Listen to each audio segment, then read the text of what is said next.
Shedar Allen, Argentina tim yang diunggulkan di grup C dan digadang calon juara Piala Dunia 2022 akhirnya tumbang saat melawan timnas Arab Saudi pada Selasa 22 November 2022.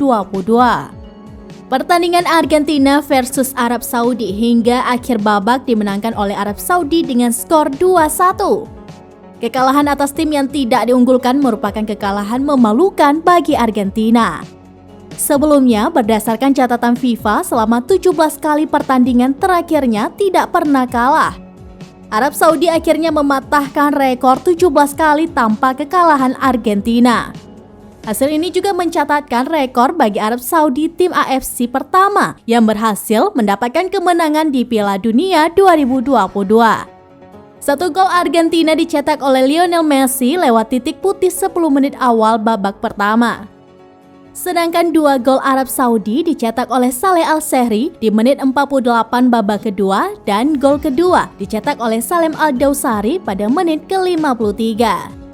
Setelah menang 2-1 atas Argentina di Piala Dunia 2022, seluruh pemain Arab Saudi dikabarkan mendapatkan hadiah besar dari Pangeran Arab Saudi, Mohammed bin Salman atau MBS.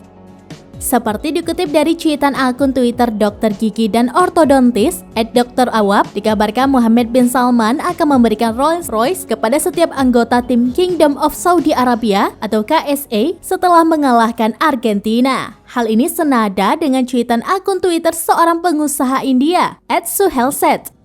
Meski begitu, kabar Pangeran Arab Saudi akan memberikan seluruh pemain KSA Rolls-Royce sampai sekarang belum ada kejelasan.